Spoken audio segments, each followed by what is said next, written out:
Hi everyone, hope you are doing well from wherever you're watching this channel, depending on your time zone. Now, yesterday, ANC party held a meeting to nominate their party leader Musalia Mudavadi for the position of Chief Cabinet Secretary in William Samoei Ruto's government. And the question Kenyans have been asking is why this quick to call for such meeting when we know that William Samoei Ruto or UDA party or Kenya Kwanza, however you call it, is going to face a Supreme Court battle on the just concluded general election. That is where they should be putting their focus first. And so on this page today, we want to discuss this issue to understand why ANC hurriedly do this. But before we go deep into that, I just want to give my final view on the just concluded general election. And this is my own personal view that is not going to change. I know you also have a right to your own view. And of course, I've been reading comments.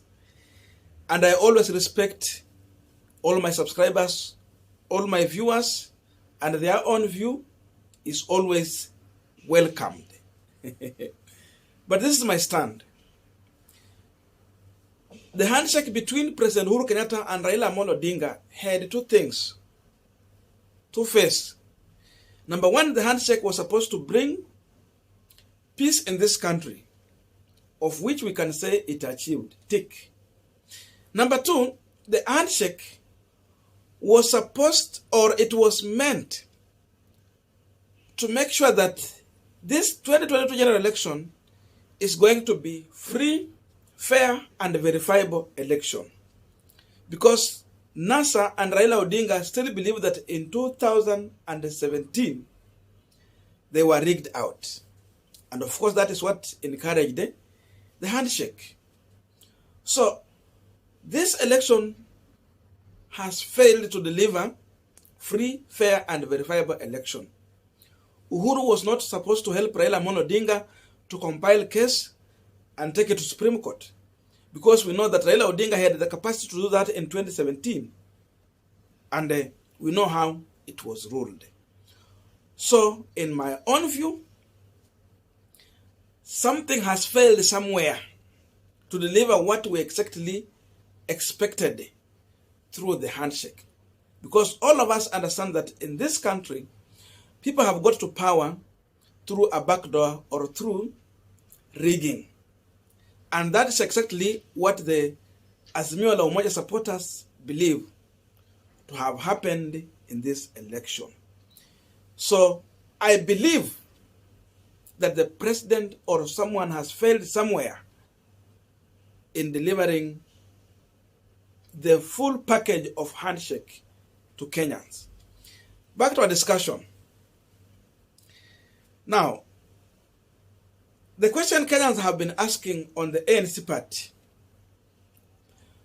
Yesterday they were having the inaugural meeting for all the elected leaders from the governor, senator, woman rep, member of parliament, and even MCS.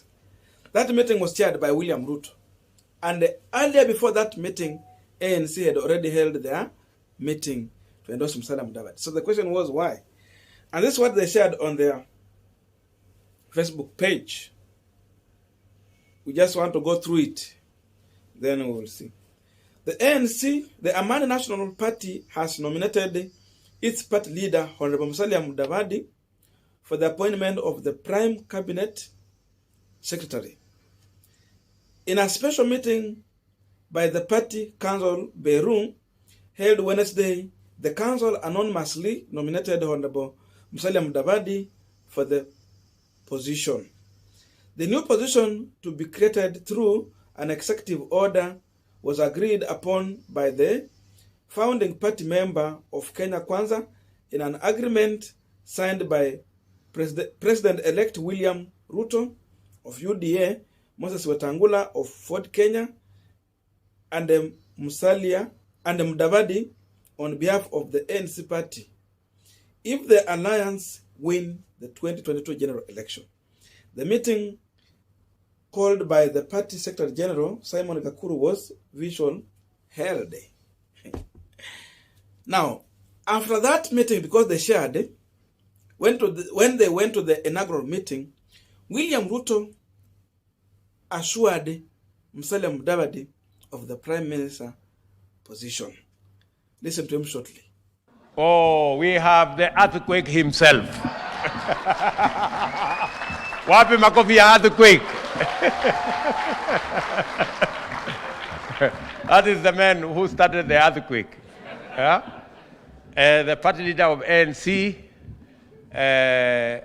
Musalia Mudavadi, is not Moses, he's called Wycliffe. Many people confuse him for Moses. Moses was the father. So Wycliffe Musalia Mudavadi, by God's grace, is going to be our chief minister, and we are going to move ahead together. Or something like that.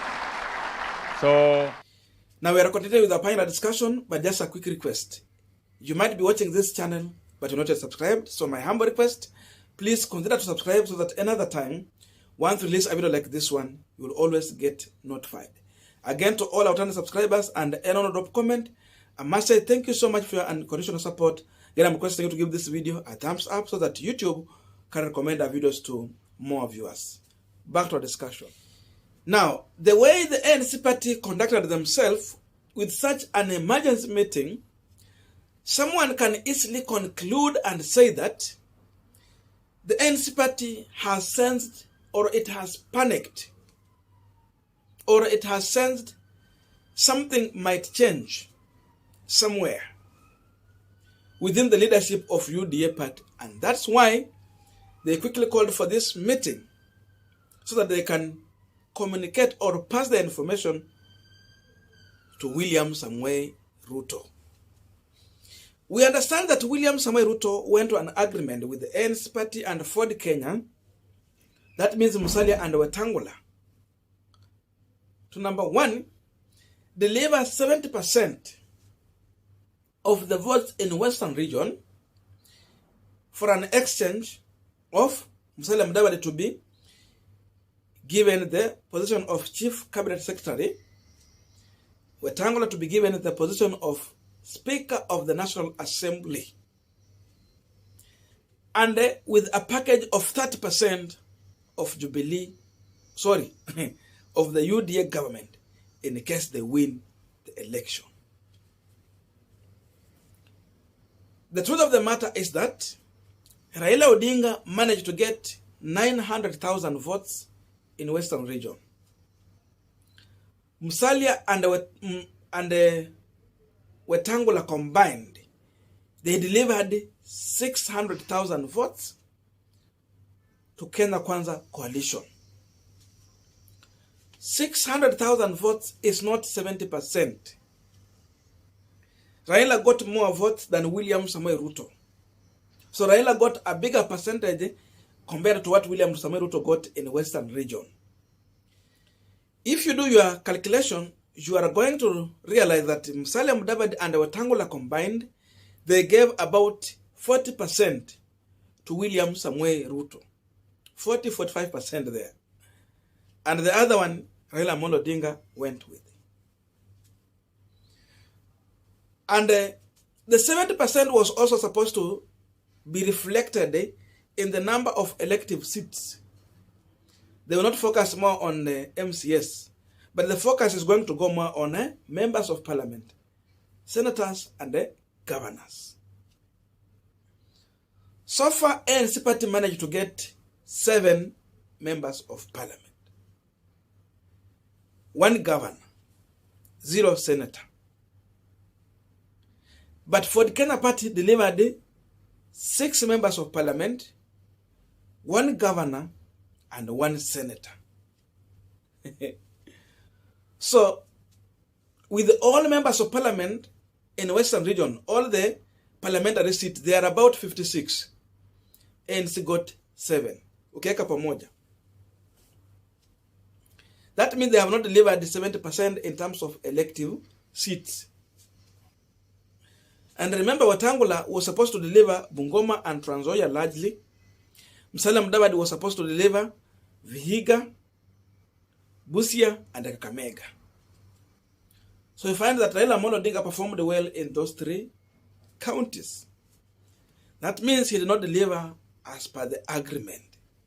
So there could be a panic that they can be shortchanged by William Samoei Ruto.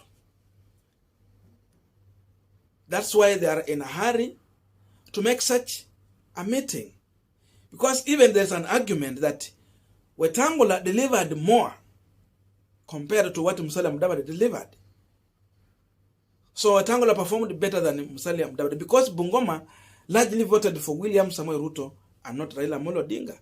Remember, you're talking about a county that has about 800,000 voters, registered voters. So Ruto performed better than Raila Amolo Odinga far away in Bungoma County. These are some of the reasons why ANC party is making such a quick meeting and a demand for the Chief Cabinet Secretary position from William Samoei Ruto. What they have not told the people of Western region is the issue of 70% share of William Samoei Ruto's government. Because again, they were supposed to tell people about this. Because those are the 2 things they used to campaign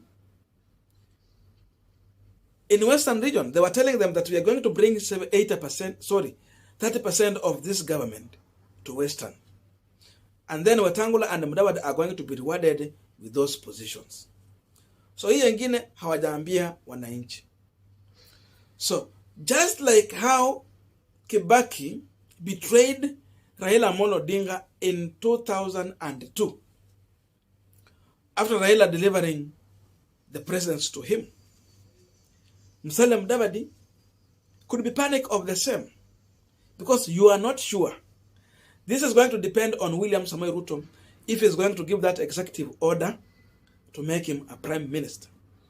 So that is just a sign of panic, of the unknown in a UDA party.